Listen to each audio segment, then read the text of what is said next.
नमो अरिहन्ताणम् नमो सिद्धाणम् नमो आयरीयाणम् नमो वज्झायाणम् नमो लोये सवसाहुणम्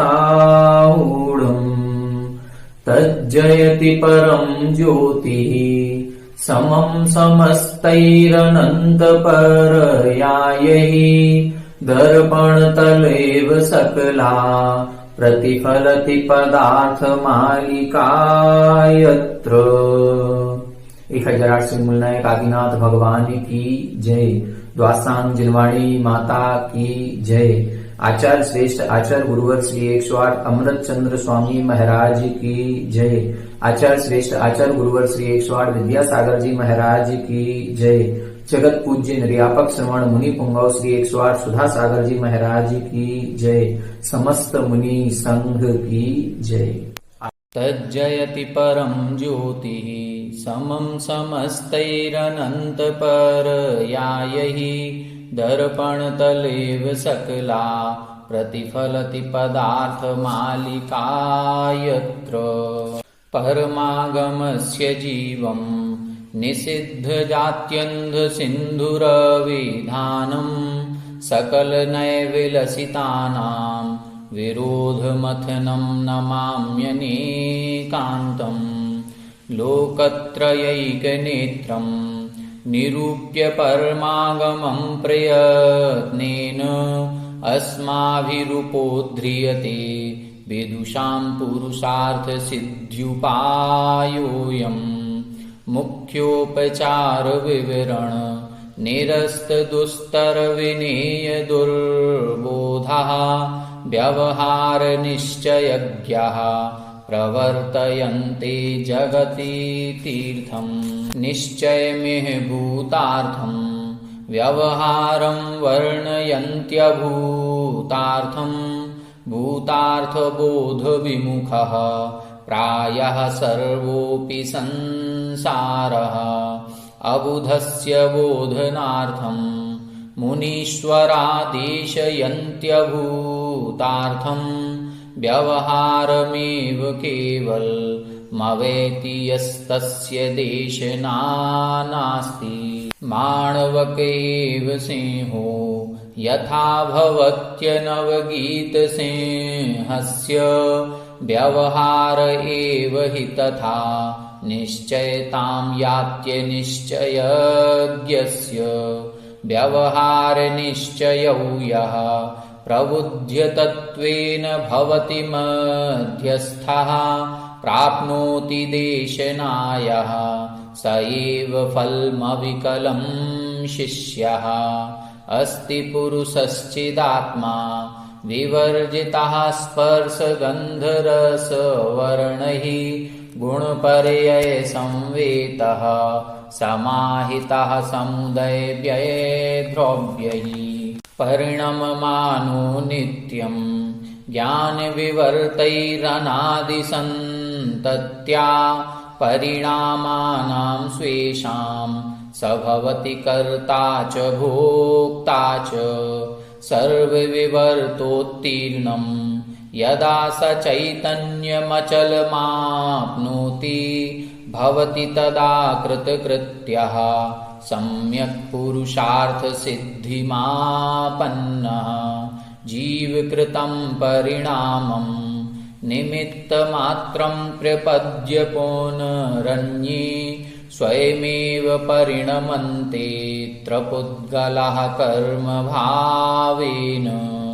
परिणममानस्य चितश्चेदात्मकैः स्वयमपि स्वकैर्भावैः भवति निमित्तमात्रं पौद्गलिकं कर्म तस्यापि। एवमयं कर्म कृतैर्भावैरसमाहितोऽपि योक्त इव प्रतिभाति बालिशानां प्रतिभा सहसा खलु भवबीजम्।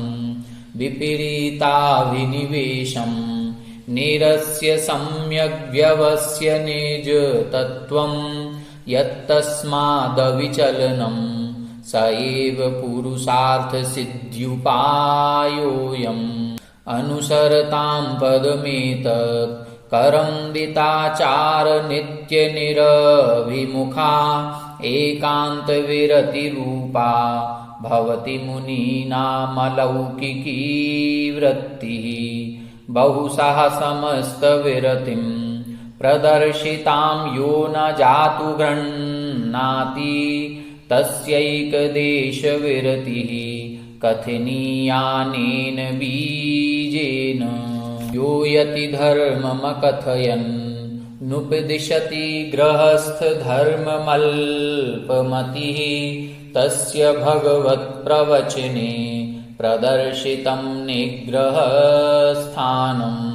अक्रम कथनेन यतः प्रोत्साहमानोति दूरमपि शिष्यः अपदेपि सम्प्रतृप्तः प्रतारितो भवति तेन दुर्मतिना एवं सम्यग् दर्शन बोधचरित्रत्रयात्मको नित्यं तस्यापि मोक्षमार्गो भवति निषेव्यो यथाशक्ति तत्रादौ सम्यक्त्वं समुपाश्रयणीयमखिलयत्नेन तस्मिन् सत्येव यतो भवति ज्ञानं चरित्रं च जीवाजीवादीनां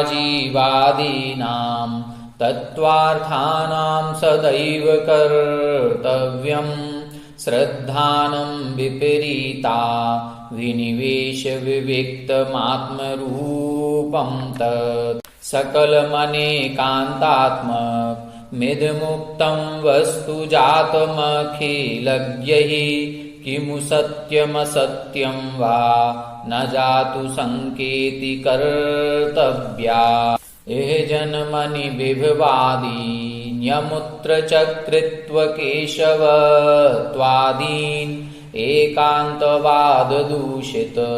परसमयानपि च नाकाङ्क्षेत् क्षुत्तृष्णाशीतोष्ण प्रवृत्तिषु नानाविधेषु भावेषु द्रव्येषु पुरीसादिषु विचिकित्सा नैव करणीया लोके शास्त्राभासे समयाभासे च देवताभासे नित्यमपि तत्त्वरुचिना कर्तव्यममूढद्रष्टित्वम् धर्मो विवर्धनीयः सदात्मनो मार्दवादिभावनया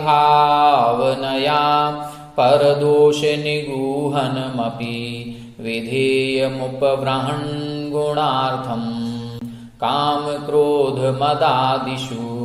चलयितुमुदितेषु वर्त्मनो न्यायात् श्रुतमात्मनः परस्य च युक्त्या स्थितिकरणमपि कार्यम् अनवरतमहिंसायां शिवसुखलक्ष्मीनिबन्धने धर्मे सर्वेष्वपि च सधर्मिषु परमं वात्सल्यमालम्ब्यम् आत्मा प्रभावनीयो रत्नत्रयतेजसा सततमेव दानतपोजिनपूजा विद्यातिशयैश्च जिन्धर्मः इत्याश्रितसम्यक्त्वयि सम्यग्ज्ञानं निरूप्य यत्नेन आम्नाय युक्तियोगैः समुपास्यं नित्यमात्महितैः पृथगाराधनमिष्टं दर्शनसहभाविनोऽपि बोधस्य लक्षणभेदेन यतो नानात्वं सम्भवत्यनयोः सम्यग्ज्ञानं कार्यं सम्यक्त्वं कारणं वदन्ति जिनः ज्ञानाराधनमिष्टं सम्यक्त्वानन्तरं तस्मात् कारणकार्यविधानं समकालं जायमानयोरपि दीपप्रकाशयोरिव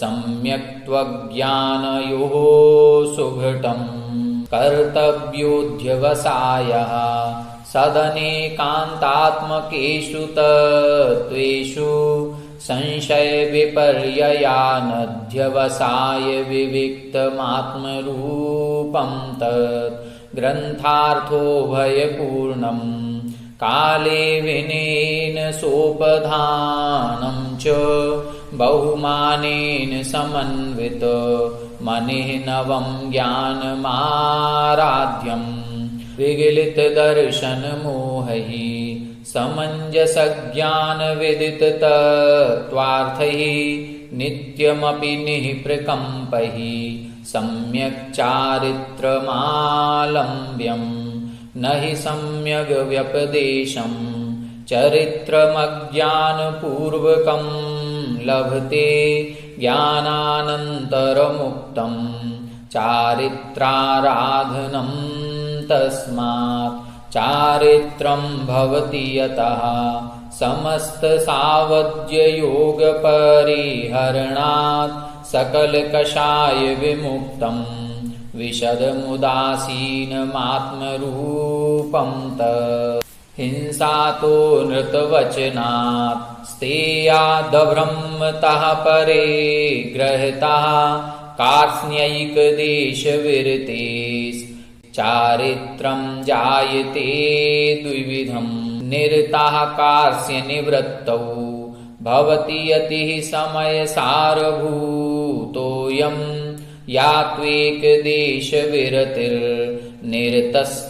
यात्वेकदेशविरतिर्निरतस्तस्यामुपासको भवति आत्मपरिणामहिंसन् हेतुत्वात् सर्वमेव हिंसैतत् अनृतवचनादिकेवल मुदाहृतं शिष्यबोधाय यत्खलु कषाय योगात् प्राणानां द्रव्यभावरूपाणां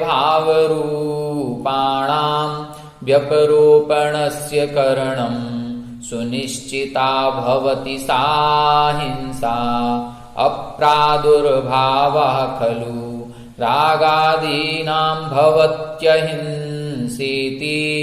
तेषामेवोत्पत्तिर्हिंसेति जिनागमस्य संक्षेपः युक्ताचरणस्य सतो रागाद्यावेशमन्तरेणापि न हि भवति जातु हिंसा प्राणव्यपरोपणादेव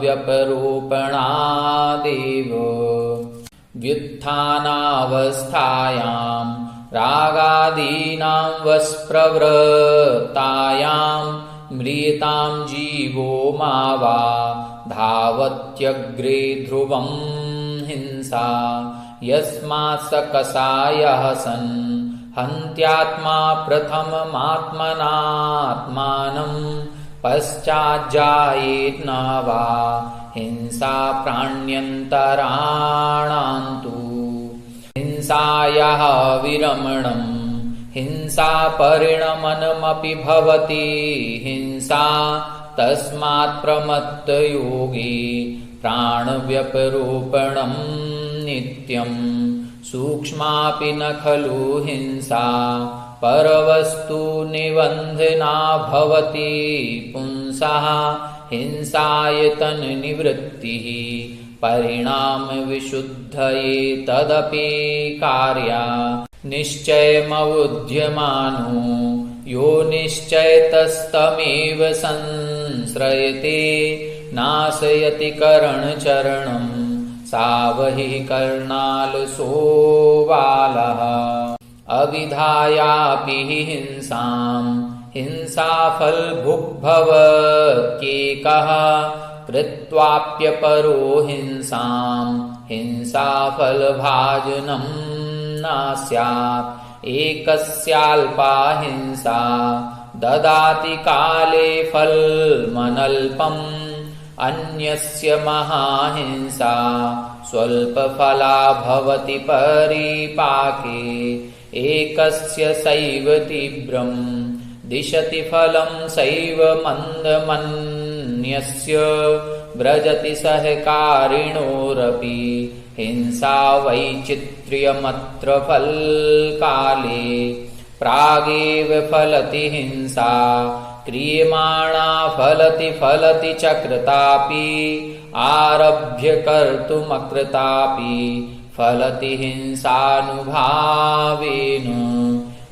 एकः करोति हिंसां भवन्ति फलभागिनो